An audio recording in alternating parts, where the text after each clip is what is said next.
Welcome to today's webinar. We're going to give everyone just a few minutes here to get logged in. We'll get started here in about a minute or two. We're really excited to cover this topic with you.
Okay, we're going to go ahead and get going. It looks like we still have people logging in today.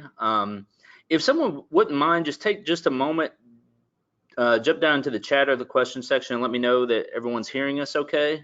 That would be great. All right, Lisa, thanks. You jumped in there real quick. Well, look, we're excited today to cover today's webinar, Charitable Solicitation, Registration, and Fundraising, how to do it right and avoid the pain of non-compliance. First off, thank you for taking some time out of your day to listen to this. If you've joined some of our webinars before, this again has been a record-breaking registration, which is awesome. And we're really excited about our guest today, Greg McRae from the Foundation Group. Our team has had the opportunity to spend quite a bit of time with Greg and his team, and it's amazing how well they know the ins and outs of these incredibly complex topics and this one specifically that we're going to cover today. Before we jump into that, I want to make sure I cover a couple housekeeping notes. First off, our content today we expect to take about 30 minutes. We've got an hour booked for the webinar, and so we will do our best to answer as many questions as we can at the end. And so throughout the webinar, go ahead and on the GoToWebinar control panel, you will see the questions tab. Some of you have already found it, but just go ahead and as you have questions, go ahead and submit those there, and our team will be compiling those as we go, and we will answer as many of those as we can at the end. If we don't get to your question, we'll do our best to follow up with everyone and make sure everyone's questions get answered.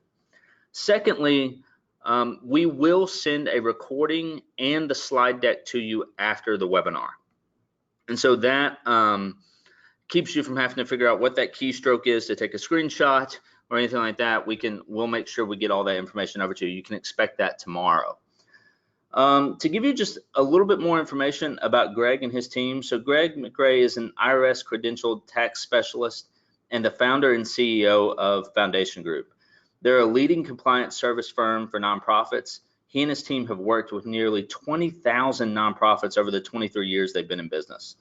They're assisting them with services ranging from incorporation to 501c3 status, and from Form 990 preparation to state charity registrations, which is what we're going to cover today. Through their effort, Foundation Group helps nonprofit leaders make sense of complicated rules and requirements, reduce risks, and grow their organizations. And so, again, if you've joined one of our webinars before, one of the things that you know we do is we like to ask a quick poll question to get started. And so you should see that here. We're going to really quickly try to jump in and get everyone's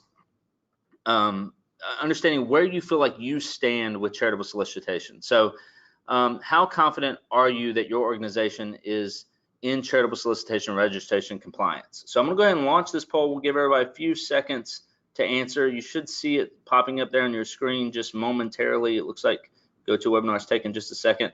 And so thank you guys for answering. We're seeing everybody put in their answers here. Looks like about 60% of you have answered so far. And so we'll give it about another 5 seconds here. Go ahead and get those answers in, and we'll close this poll and then show the results. So you should see the results here pop up on your screen. And I'm going to go ahead and hand this over to Greg. Greg, based on these results, is this what you would expect to see? This is about what I would have expected to see. Yeah, it's pretty close. Okay. So we'll go ahead and hide those and let you go ahead and take over here. All right, very good. Well, we are excited to be here. I've got a couple of members of my team here as well that are going to be assisting me with some questions, and when we get to the question and answer session. But this is one of the major service areas that we provide at Foundation Group, and that is helping organizations stay compliant with their state charity registration. And what we have found is that it's also a very big area of misunderstanding. And a lot of times we'll go into a situation like this, as the poll says. I'm not surprised that we've got an even 50% that's not sure or certain that they're not in compliance. So a full half of you have answered in that category. And I think we'll find that of the 43% that are pretty confident and the 7% that are 100% confident, there may be some things that you learned today, and hopefully that's true. We're going to start off and take a look at what is charitable solicitations or fundraising registration. From a definition standpoint, it is a licensing and registration structure that's required of all nonprofits in order for them to be able to solicit donations from the public. And we are primarily talking about 501c3s here, but a lot of states have requirements of 501c4 and other type organizations as well. But the thing about charitable solicitations is this is an exclusively state level issue. The IRS really doesn't get involved in this part of it at all. So the IRS may be completely in your business when it comes to you being compliant with 501c3 rules, regulations, restrictions, and what have you. But when it comes to being compliant to be able to fundraise, that's something the IRS is pretty hands off on. That's not an issue that they really touch. So this is exclusively something that we're going to be dealing and looking at the state level. So looking at it from a standpoint of who requires it? Well, one of the things about charitable solicitations registration, it is a patchwork of regulations all across the country. So no state that requires it treats it exactly the same way. And as you can see from the map that's on your screen, we've got quite a few states here that don't actually have a registration requirement for charities at all. So if you happen to be listening today from Idaho or Indiana or Delaware or maybe Vermont, some of these other states, then you probably don't have a registration requirement in that state. It does not mean that may not be true for some other places though. So moving forward here, one thing I do want to bring up here, we're also going to be limiting our conversation to charities that have to register. It's a reality that in most of these states, the 41 states plus DC that have a registration requirement, even the states marked in red, several of them have a requirement that professional fundraisers register. This would be a for-profit company that charges a fee to help a nonprofit do fundraising work. That's a separate registration requirement in a lot of these states, and we're going to restrict our conversation today to specifically what charities themselves have to deal with. So in the states in marked red, you probably don't have that, at least in your home state. So what are the requirements to become compliant for charity registration? Well, it's going to vary wildly by state, and some states are going to be an online registration only.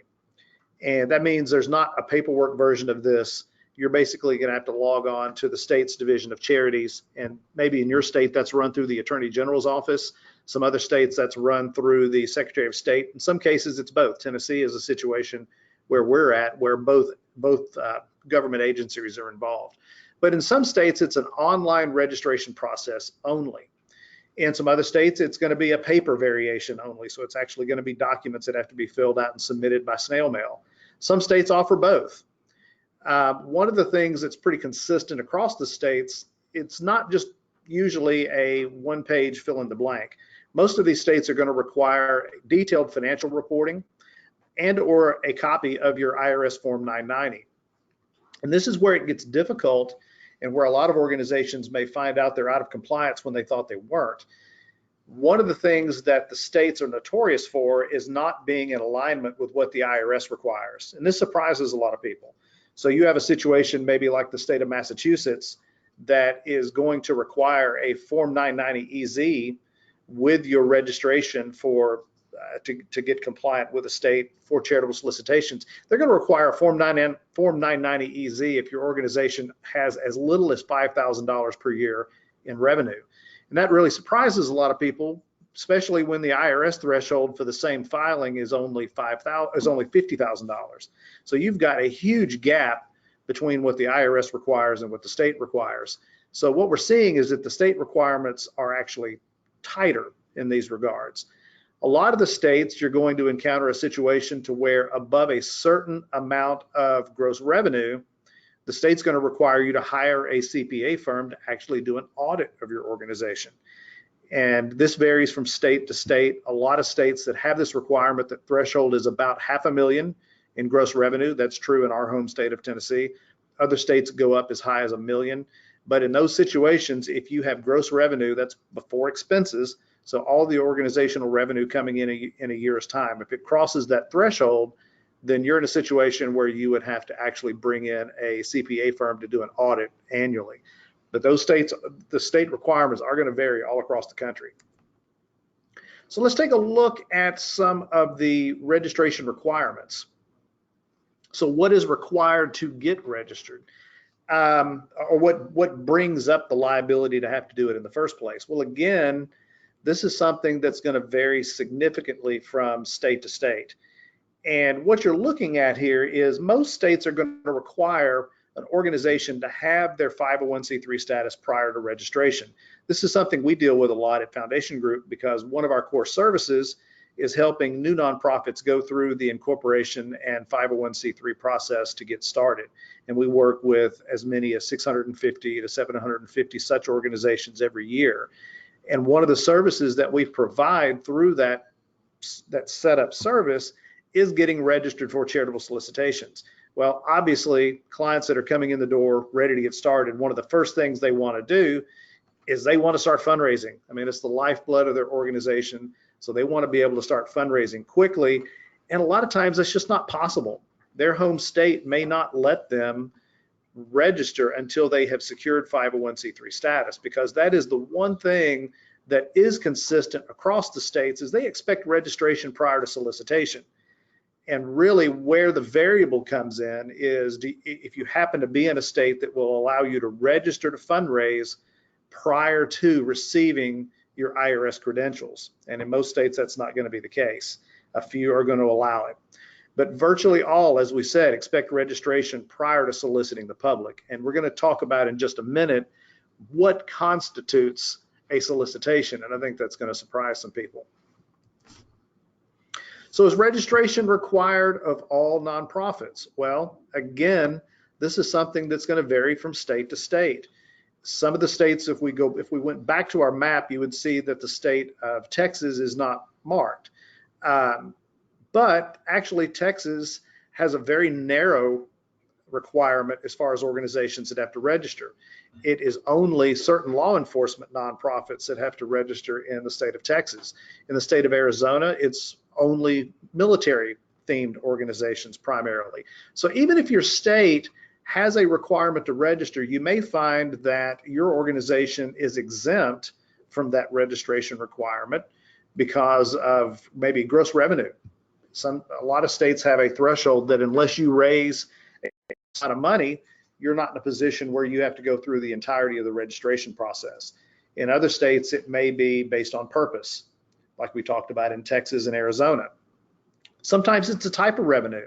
If you have one type of revenue, a source of revenue, maybe from program service or what have you, maybe that particular state doesn't deem that to be solicited revenue.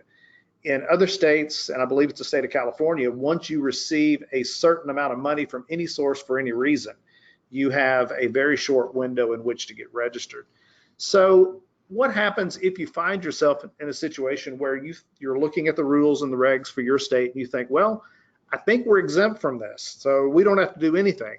Well, that's probably not true. Even in states that don't have a flat out registration requirement for your organization, oddly enough, they probably are going to still require you to file as exempt. So it's confusing because when you hear exempt, you're thinking tax exemption. But a lot of these states require an organization to at least once register with the state as being exempt from a full registration and further reporting. And really, that's where the exemption comes in. If you meet one of these classification issues that don't require an organization to register, then it's a situation where you may be able to register as exempt, and then at that point, you're not on the radar so much anymore. So we get this question all the time from clients: is it a one and done? So once we register, we're done, right? We're good. Nobody's going to be asking us for further information as we go down the line, but that's not the case. All states that have a registration system require renewal of that registration. And in all but a handful of places, that's an annual renewal. And what surprises a lot of people too is that renewal process mirrors the original registration. And what I mean by that is, if you've got an organization, or excuse me, if you've got a state requirement that includes maybe balance sheet, income statement, maybe a copy of the 990 to get registered, once you come up for your annual renewal, that renewal process is going to look virtually the same as the registration. A lot of times it's the exact same form and you're just providing the identical information every year, only with updated financial information. Obviously, we talked about the audit situation a little while ago. So if you're in that situation where your revenue threshold has triggered an audit requirement, then you're going to have to supply a copy of your audited financials signed off by a CPA firm. And then you've got the Form 990s to deal with. So this is, unfortunately, it's not a compliance situation where you can do it once and be done. This is year after year after year after year. So I want to shift gears a little bit, and we look forward to seeing what some of your questions are based on what we've talked about there. But I think one of the things that really comes as a surprise to a lot of organizations, I'm looking at that poll, the poll results there of the 43% of you that are pretty confident. Here's something that surprises a lot of people, and that is the activities considered solicitations. And again, something that varies by state, but what we're finding out is this is really a moving target, and states are changing and enhancing what they view as solicitation activity. So which revenue generating activities are actually considered by the states as solicitations for purposes of registering? Well, let's start with the most obvious: fundraising events. If you're going out there and you're putting on a concert event, or let's say you're doing a street fair or whatever it is, whatever your fundraising event, golf tourney, that's an obvious situation where you're soliciting the public, and obviously a situation that's going to trigger a registration requirement if you're not. Similarly, if you're doing a direct mail campaign, an old snail mail, old school campaign, where you're sending newsletters or things in the mail to people asking them to donate to your organization, that's an obvious form of solicitation. Also now, what is going to be more common is an email campaign. A lot of these things, like the email campaigns and different things that you can do through the Kindful platform, those are more obvious solicitations. It's a clear ask, but it's not limited to that. What are some less obvious solicitations? Well, one of them is a one-on-one ask. So I walk up to John, we get into a conversation. I'm telling John about this great nonprofit that I'm a part of. Maybe I'm a volunteer or the board president or whatever my role. And in the course of this conversation, I basically hit John up for a donation. Hey, you really need to support what we're doing here. $100 to what we're doing is to a great cause. Well, believe it or not, that's a solicitation. Even though it's a private conversation and it's a one-on-one, the state regulators are going to consider that to be an ask that triggers a registration requirement.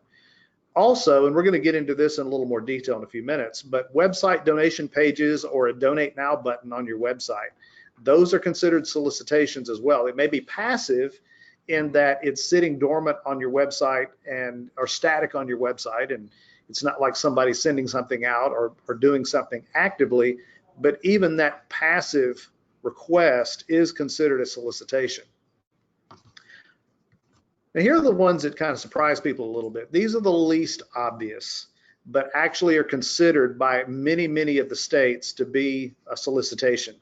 So unsolicited donations, that's money that's going to come in from somebody that may have heard about what you're doing third party and donates to you. Well, it may not be a solicitation just because you got an unsolicited donation, but we're going to talk about how it can turn into that. This one surprises just about everybody we talk to that hasn't been into this for very long. But program revenue from sales of product or services are considered by many of the states to be a solicitation. I know it doesn't make a lot of sense maybe on the surface because you didn't ask somebody for a quote unquote donation. Maybe it is you're running some type of children's dance program and you charge a ticket price at the door for people to come and watch performances. Maybe it's a museum that has an admission fee, something like that, or a private school that charges tuition. More and more states are recognizing and requiring that to be considered a solicitation, even if you're not doing anything in the active sense. Participation fees, you've got a little league team that charges $100 per child to participate in the sport. States are considering that to be a solicitation now, and even membership dues. So all of these categories under the least obvious, I think this is where we find the most surprise from people, where people are, you got to be kidding me, the state's really going to consider that solicitation? We've never done a fundraiser. We've never sent out any type of email campaign. We don't even have a donate button on our website. All we do is 100% program revenue, and the states are going to still make us register. Unfortunately, that's true. That does anymore trigger a registration requirement. So this is not necessarily the fun part, but to be responsible and cover all of the elements of this topic that we really need to cover, we do need to talk about risks and penalties. So what are the risks and penalties associated with non-compliance? Well, at a minimum, it's embarrassment. And at worst, it is significant fines and penalties. And I'll tell you a brief story about a situation that included both of those. This probably happened about 5 years ago, but we had a relatively new client that had signed on with us. It was a veterans charity. They were an existing organization. We didn't set them up. They had been around for a little while, but they had just recently signed up with us. And one night at home, I happened to be walking by the television, and the late news was on, the local news, and I just happened to glance up, and I noticed the logo of our client over the shoulder of the anchor that was reading the news story. So obviously I stopped immediately, unclicked the mute button to hear what was going on, because I figured it was maybe a nice profile of this veterans charity. Well, it turns out it wasn't that at all. Turns out the state had just fined this organization $5,000 for $5,000 a piece for 5 separate violations of the state charity registration requirements. And they were holding a big fundraiser, and they had come to us about getting compliant, but literally had just signed on with us a few days before that. Well, somebody found out about the fundraiser, reported them to the state of Tennessee that they were not registered, and they got fined badly, and it ended up somehow the news media caught on to it.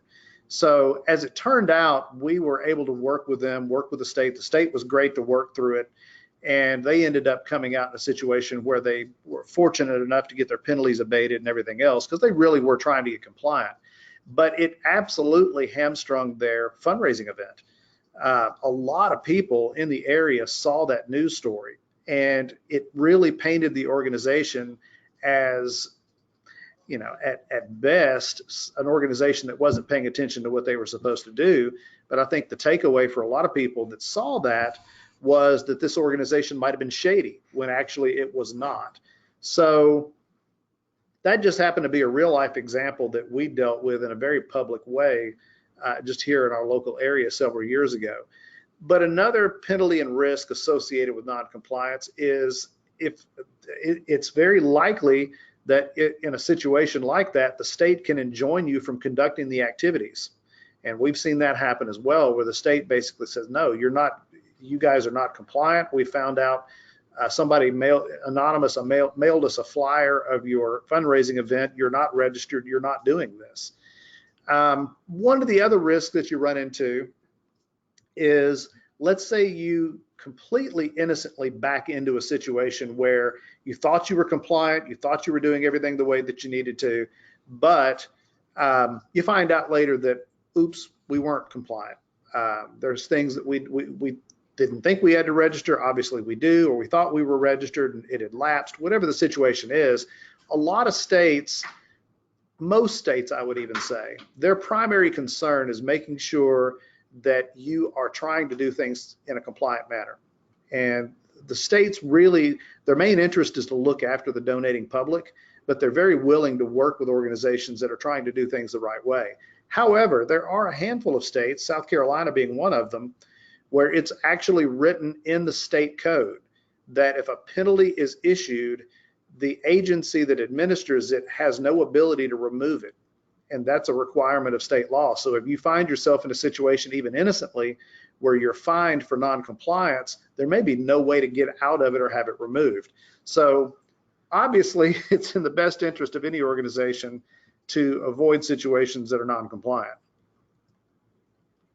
So how does it look from a standpoint of enforcement? Years ago, when we first started offering registration services for clients, and this goes back about a decade, enforcement was pitiful, to the benefit of organizations that were not compliant, that's for sure. I would tell you that nationally, and this is only information that we would be able to gather anecdotally, nobody knows for sure, but we suspect that the actual national compliance rate was under 10% 10 years ago, meaning 90+% of organizations that should have been registered weren't, and nobody was chasing after them. And there was a number of reasons for that. The first data point here on the slide kind of talks to that. And that's data walls between organization or between government divisions in the state. So maybe the Secretary of State in your state has a list of all the incorporated nonprofits, but the state charity division doesn't share that database, so there's a lack of visibility. Well, that's not nearly as true as it was at one time. These data walls have come down in most places, and so your state charity division has visibility to organizations that are incorporated at the state and able to cross-reference that. Also, there is a massively growing public awareness that nonprofits should be registered with the state and able to, in order to be able to fundraise. That public awareness may have been really, really low years ago, but that's starting to be very different. And now a significant percentage, maybe even a majority of the donating public, people that have a predisposition to give, are aware that nonprofits should be registered. And so what we're seeing a lot of times is organizations that are being reported, as we alluded to, reported by a potential donor to the state regulatory division that, hey, these guys aren't registered. But another piece of this too is the IRS, starting several years ago, based on manpower and other decisions, their scrutiny of smaller nonprofits has just frankly gone down. They're not auditing at the rate that they used to. It's not, believe me, it's not that's not an endorsement for anybody listening to this to think they can get sideways without consequences with the IRS. I think you know better than that. But the IRS is spending less time and less resources pursuing particularly the smaller nonprofit. Well, the states are hyper aware of this. Me and several from my team, we go to the what's called the NASCO conference in Washington, D.C. in October every year. And that's where all of the state charity regulators come together for a 2-day conference. And that is a major topic of conversation for the last 3 years in a row at these conferences. All these states realize the IRS is dropping the ball. And so their enforcement has ramped up tenfold to basically overcome what they thought the IRS was doing on due diligence. If the IRS isn't going to do it, the states are going to have to. So I know that this topic is one that everybody wants to hear about, because that is what everybody wants to do in the nonprofit world, is raise money online. And we get constant questions about this at Foundation Group. And the way this works may surprise you a little bit. Some of it may be better than you thought, and some of it may be worse than you thought. But let's take a look at what it takes to be able to successfully fundraise online or receive donations online in context with charity registration. Well, there's something called the Charleston Principles that govern online donation activity. And the Charleston Principles were a set of principles. I talked about this NASCO group. NASCO came together in 2001. I'm looking at one of my associates, 2001, is that correct? 2001 obviously predated even broadband to a large extent. So the Charleston Principles are somewhat outdated technology-wise, but they still govern online charitable activity as far as donations go. And what the Charleston Principles basically were a set of governing principles that the states agreed to agree on.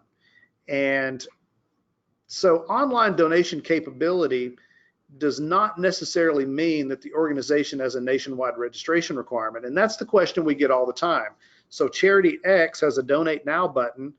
Obviously, everybody in the world, if it's got worldwide visibility, everybody in the country can see this Donate Now button. So doesn't that mean I'm soliciting nationwide? Well, fortunately for you, it does not. The way that the Charleston Principles are set up is basically if you are at least registered in your state of incorporation, unless you're in one of those handful that don't require it, if you are registered in your state of incorporation, then you are able to have a Donate Now presence on your website nationally without triggering a multi-state registration requirement, at least off the bat. So that's a huge relief to a lot of people. They're thrilled to find out that, because we have people call us that because they have a Donate Now button, they assume they have an all-state registration requirement. Well, that's not necessarily true. So register in your home state. Here's where it becomes a multi-state registration potential though. So let's say I'm a Tennessee charity. I'm registered in the state of Tennessee. I have a Donate Now button and on my website, and somebody from Colorado sees what I'm doing, loves what our purpose is, what our program is, and they click the button and they donate $100. Well, so far, a solicitation registration requirement has not been triggered for the state of Colorado. But if I'm a good fundraiser, one of the things I want to do is make sure and hit up people who donate to donate again. So the minute that I ask the person from Colorado to donate again, maybe I send them a thank you letter that includes another ask or an email that says, hey, thanks, we really appreciate the $100. We'd love for you to consider donating again. The minute that there's an ask associated with that out-of-state donor, then we likely have triggered a registration requirement for that state as well. So hopefully that is useful information to you as you're determining what your own liability is. So that dovetails, or that leads us naturally into the question of multi-state registration. So I'm registered in Tennessee. I'm a Tennessee nonprofit. I've now triggered a registration requirement in Colorado and maybe other places. One of the things that you got to be careful about is not only not registering where you need to be concerned also about registering where you don't need to. And this is the other side of the coin. You can attempt to be over compliant when you don't know the difference. We've got a client we work with that decided that they wanted to learn as much as they could about charitable registration. And so they researched a little bit enough to be dangerous and went and attempted to register in all states.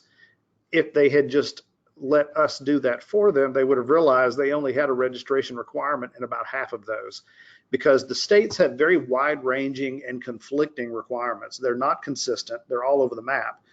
And it often depends on the activity in the particular state. So while your threshold of activity may have triggered a registration requirement in 2 or 3 states, even if you have activity in 4 others, you may not have hit their thresholds yet. So you may not have to register in as many states as you think you do, which will be a great thing as far as having to deal with multi-state compliance. Or you may find out that you should be registered in 6 places that you're not. But it's always good to know what is required, and that's really a value point that we bring to our clients, is just to examine their situation and know exactly what it is they need to do. But it's not usually just as simple as registering. So if you're going to be operating and having to register in another state, you're probably going to have to register under what's called a certificate of authority, and that's something that we talk to our clients about and deal with all the time as well, and that's getting permission to even operate in that state. So I think it goes without saying that if you have a multi-state fundraising situation, it does significantly raise the compliance burden. And so that's something that we really bring to our clients, is helping them sort through that. So staying compliant, how do you do that? Well, first off, register in your state of incorporation as soon as possible. That's where it all starts. If you're a Colorado charity, register in Colorado. California, same thing. Wherever you are, get registered in your home state. It is the first location of compliance responsibility, and it really opens the door to allow for online solicitation under those Charleston principles. And I can't, obviously it's self-serving to some extent, but I cannot get away from rely on a trusted service provider to help you parse this out. It is a complex system of registration and renewal, and you don't want to be in a situation where you're under compliant, and you don't want to be in a situation where you're over compliant and spending fees with states that you don't even need to. So knowing that you can trust a provider to help you sort through that really makes a ton of difference. I'm going to turn it back over to Bradley now, and we'll handle some questions here in just a few minutes, but Bradley's got some things he wants to address as well. So Bradley? Yeah, absolutely. Thanks, Greg. And that was great. I mean, I think you guys see, as I mentioned at the beginning of the webinar, how complex some of these issues are and how dynamic it gets depending on what state you're operating in, and the fact that many of the states have different rules or drastically different rules is something that I've been fascinated about as I've met with the Foundation Group team plenty of times here over the last few months. So what I wanted to do here is I wanted to just jump over and just share with you, if you're not familiar with Kindful, which I noticed on many of the people who registered aren't current Kindful customers. If you are a current Kindful customer, just bear with me for a minute. We're going to run through this and then we'll get to some of your questions. But if you're not a current Kindful customer, I wanted to kind of just go through how any donor management system, but specifically ours, could help you with charitable solicitation registration and really help you avoid risk. And so there's a couple key things here. Of course, a donor management system does many more things than this, but these were a couple things that really kind of stuck out to me. So first off is it makes it easier to spot which states you're raising funds in. And that may sound obvious, but I think likely many of you who don't have a donor management system may have be fundraising from multiple places. You may have a Facebook campaign going, you may have a crowdfunding campaign going with another tool, you may even have a WordPress plugin on your website or something like that. And so you may be registering or getting donations from many different places, and it's kind of hard to bring all that data into one source of truth so that you can see clearly who's donating and from where. Secondly, you could use a donor management system to segment your donors based on state. So more specifically, being very clear that if someone registers in a specific state, until I get my registration there, or for any reason, if I wanted to stop promoting or providing quote unquote ask there, I could use a tool to segment out those people and actually isolate them from the larger database. Thirdly, 990 filings become much easier when you have all the data available and easy to access. And then lastly, with the right tools, something like Kindful, you can actually set automatic acknowledgments and rules to alert you of new donations in each state. So I just want to show you a couple, to keep this clear and easy and concise. I'm going to show you inside Kindful for just a second through a series of screenshots. We'd be happy to do a full demo for you. There's, again, a lot to cover, and we want to make sure we get to some questions. So first off, if you were a Kindful customer, this would be the dashboard you would log into. This shows the overall health of your organization. Again, gonna breeze over this really quickly to get specifically into how our tool could help you with charitable solicitation. So if you wanted to run a report quickly, and let's say we just use the scenario that we'd like to see how much we're raising in Tennessee to see if we hit the thresholds that make it so that we need to register. And so The first thing you'd be able to do is you'd be able to, over here on the sidebar, click on activities. That would take you to our activities and our activity engine, where we're able to use a series of filters to get down to all of our transactions or activities that have happened in a specific set of under a specific set of criteria. So you'll see location is a basic search that we already have built in. So here on this screen, I'd be able to select Tennessee, and then once I clicked apply, it will show me all the transactions and activities. So I want to be really clear, this could be an activity that I sent an email through MailChimp or Emma or Constant Contact, and I would be able to see that I actually took that action or someone clicked on an email. It could be that they I made a phone call to them and my major gifts manager put a note in. I would see all that activity here in addition to their transactions. But for the purposes of this, let's say that I wanted to look, and specifically I wanted to look this year. So I would select this year and add that filter on top. And then what that's going to give me, it's going to bring the list down. And then I can very quickly click over on the right bar. You'll see a couple options over there. There's Save Filter, Create Report. If I click on Sum Total, then what it's going to show me is a sum total of all the funds I have raised this year in the state of Tennessee. So see that I've raised $714,000. And so I'm pretty sure I probably need to be registered. I think so. And so, and then I can obviously see that broken down by campaign.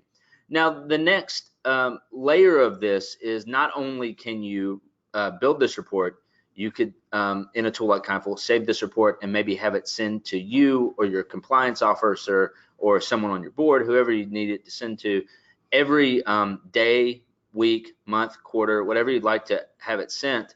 And you could build one of these for each state so that you could start to build a automatic way to monitor how much you're raising in each state.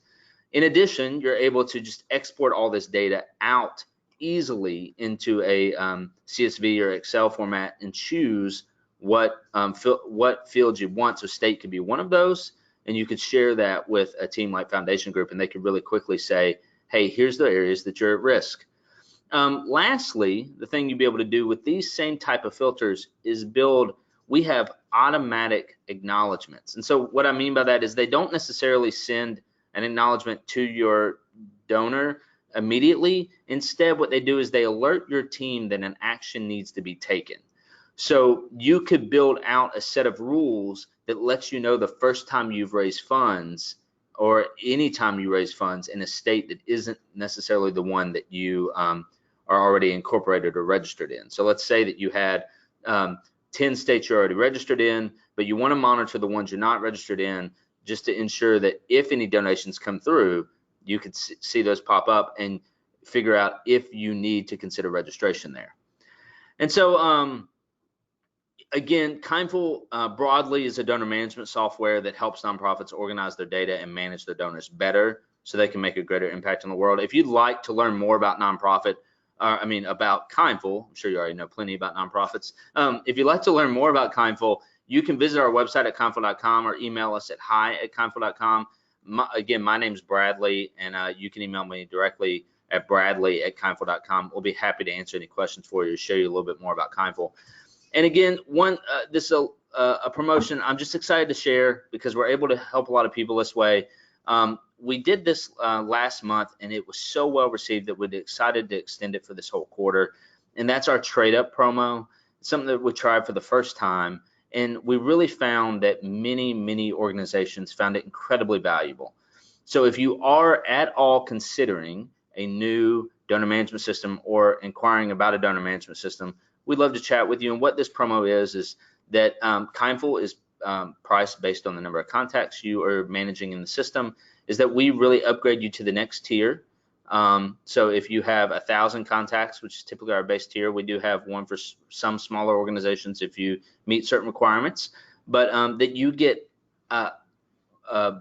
upgraded to the next tier for no additional cost. So you can buy our 1,000 contact plan and actually get 5,000 contacts instead, which gives you tons of room to grow and build your database. Real quick, do you mind giving just a little more detail about Foundation Group and how people could get in touch with you? Yeah, that's great. Thank you, Bradley. And Foundation Group, we've been doing this for about 23 years, and we are leaders in nonprofit formation, tax, and compliance services. Just on the nonprofit formation side, we've worked with over 16,000 startups, getting them through all of that process to successfully launch. And really, the key thing that we bring to the table for our clients is that we help nonprofit leaders and board members to navigate these risks, the regulations, and the uncertainty that goes around them. So if an organization needs to have a solid base to launch from, and what organization doesn't, that's what we're bringing to the table, is making sure that clients can operate, our nonprofit clients can operate in a compliant manner. And to that extent, we've got a program that we call our assurance program. Any nonprofit can come to us for charity registration services a la carte. We've also got what we call our assurance compliance program, which is a member-based program. It starts as low as $125 a month. And what that provides is not only charity registration services for a couple of states, the state where you are and one additional state, but it also provides our Form 990 preparation service, as well as appointment access to our team of experts to go through whatever compliance issues you need to schedule time to talk about. So it's a great value. We encourage you to check us out on the web. Foundation Group can be found. It can't be any easier than this. We're at 501c3.org. So easy to find, www.501c3.org. Thanks, Bradley. Yeah. And one last thing here, we do want to make it really easy. If again, incredibly valuable, super complex stuff. I'm going to launch one last poll question here.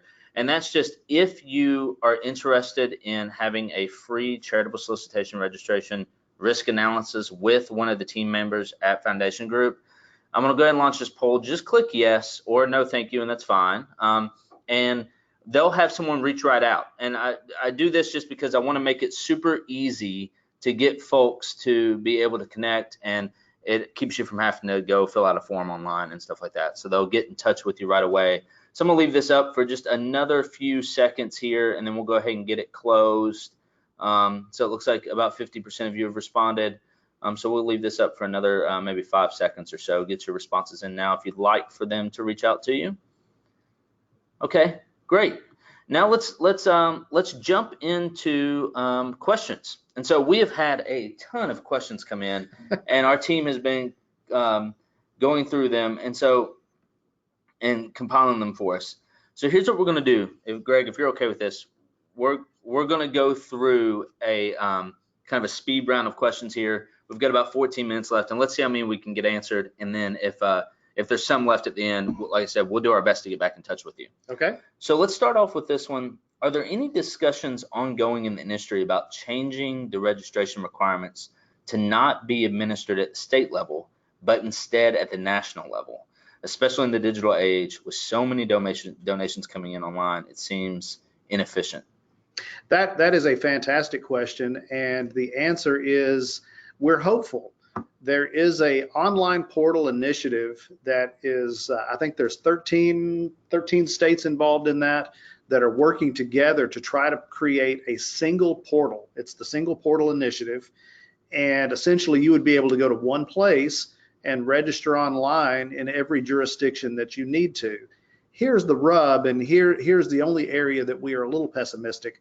The states, none of them seem to want to back off their own unique requirements. Every state does it a little bit differently, and nobody seems to be wanting to give on what their requirements are.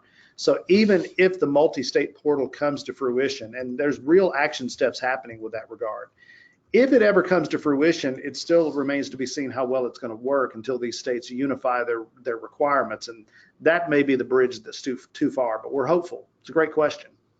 Okay, great, thanks. And so let's jump in. I've seen a lot of them come through where a lot of people are asking about they're registered in their current state, but they do send either emails or a mailer or something. They do notice that they are soliciting in other states. And so one specific one was, if you hold a fundraiser in other states, then the state where your nonprofit is registered, do you have to register in the states you hold the fundraiser as well? Almost for sure, yes.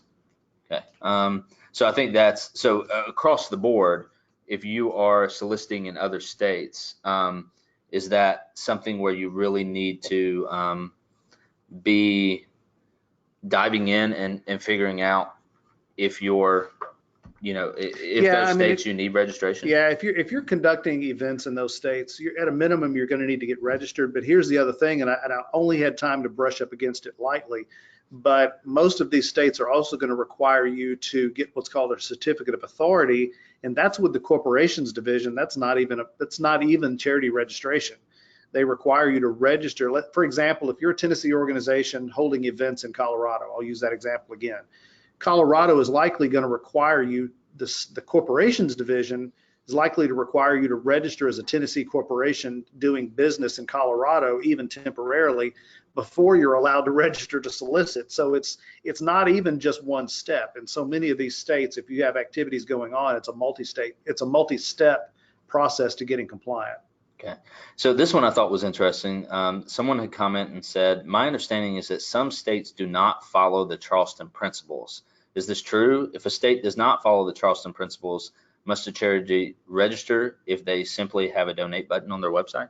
It is true that there are some states that don't follow the Charleston principles. It's 2, I believe, 1 or 2. So the vast majority do, and if you happen to be, and off the top of my head, I don't remember what those 2 are. New Mexico, I'm being told, is 1, and we're not sure about the other one. If you happen to be in that situation where you're again, you're a Tennessee organization and New Mexico is seeing that, New Mexico may have a requirement that you register if you're using a Donate Now button, but that gets very murky. Okay, great. And then there was another one here. Well, and I kind of keep seeing this theme about and let me see if I can kind of summarize it. This may answer a handful of questions, but if you're already in the process and you think that you are somewhat compliant but not completely compliant, how do you go about what's the best way to go about the process of starting to unravel this ball, right, to figure out how compliant you are? And where do you start? Well, and this is totally at the risk of sounding self-serving, but honestly, in our experience, is that unless you're immersed in this side of the compliance question all the time on a regular basis, chances are what you try to ferret out on your own is only going to be half true, because there's so many factors that come into play. And that's why we exist, is an organization like ours can look at your situation, evaluate it on the macro level, and really help you determine where you may be better than you thought or worse than you thought. But it'd be great if I could say, go to this website, plug this information in, and it will tell you that you're compliant or not compliant. Unfortunately, it's not that easy. It is going to be a situation that's best analyzed. Okay. It looks like we had so it looks like we did have a couple questions, a couple Kindful questions. So I'll hit on a couple of those. There's two that are quite similar. One was, does the data in Kindful need to be entered in by hand, or is there a way to connect the data collection to the marketing tools, emails, donation activity? Yeah, absolutely. So Kindful does have donor management or fundraising tools built in, online fundraising tools. So if you have that donate button on your website, it can go directly to a Kindful page, and people can give their donation, and then all that flows directly into Kindful. The unique thing about Kindful is that it is a platform. And so what I mean by that is that we have over 37 different integrations with leading tools like Emma, Constant Contact, and MailChimp for email marketing. We integrate with PayPal, Square, Authorize.net, and Stripe for credit card processing and purchasing, and then things like Eventbrite for ticketing. And all of that data then comes in to Kindful automatically and connects with the donor's record, which just really eliminates a lot of data entry. And then in addition, we integrate with tools like QuickBooks. So if you're getting still manual checks and things that we know that many nonprofits still get plenty of their donations that way, you can either have someone enter it directly into the system, or if you're getting it, you have your QuickBooks account connected, that data can just come over that way. And so, so absolutely, Kindful can make a lot of that much easier and eliminate a lot of data entry, and then make it much easier to report on. Let's see. We're going to answer maybe 2 or 3 more here. I think we've got through most of the major type questions. I'm breezing through here. So this one, you kind of hit on some of this at the beginning, but what if you're talking to someone about your nonprofit and they offer to give you money on their own without you asking for them to donate? That's a great question. And again, it does come down to intent. Most of the states are going to consider that an indirect solicitation. And the reason that is because the states have decided to make it easy on themselves. And it's a lot easier for the states to just define it in as low a threshold as possible. If you're talking to somebody about your organization, you're soliciting. That's really the viewpoint that the states are taking on this. When I noticed, or last time we talked, I think you mentioned that maybe South Carolina, that there was a client you have been working with that they had another organization raise funds for them at an event, and they were trying to get started, but they were in the process of getting all their ducks in a row, but hadn't had them all absolutely verified and completed, and they got in some pretty big trouble, right? Yeah, they got penalized, and in a situation like it was $2,000. I just had the note shown to me. It was a $2,000 penalty, and as I mentioned in the webinar slide section, South Carolina is one of those unique states that it is literally written into state law that penalties cannot be removed. So that organization not only got hit with $2,000, they couldn't even sweet talk their way out of it. So they got penalized pretty painfully. And then we've had one last, this will be the last question we try to tackle for today. Again, if we didn't get to your questions, we'll make sure we review all those with the team, and we'll do our best to get back to each of you individually. But a couple questions have come in about, is renewal costly? Like once you have everything set up and things like that, just keeping everything going, how costly is that? Yeah, there's kind of two answers to that question. From a costly standpoint, typically renewal costs about the same as it does in most states to register initially. So if a state has a $100 registration fee, a $200 registration fee, chances are renewal is going to be the same. The indirect part of that question is, how much is it going to cost you to make sure all your records are being kept in order so that registration and renewal becomes easy? So there's the indirect cost of the compliant record keeping you need to be doing in the first place, through a service provider or what have you. But when it comes to actual checks that you're going to write to the state agency, that's going to be pretty much the same year after year and virtually mirror what the original registration cost was. Okay, great. Well, Greg, again, thank you so much for taking the time to join us today. My pleasure. Super informative. And I want to thank all of you out there for taking time out of your day. We know you're incredibly busy, oftentimes understaffed, and are trying to do the best to make the biggest impact you can. So we appreciate what everyone does out there to make the world better, and we appreciate you taking the time to spend a little bit of time with us while we go through these sort of topics. Again, we'll be sending out a recording of the webinar later if you'd like to share it with your team, and some slides for you to be able to reference some of the things we talked about. So again, thank you for joining. Have a great day.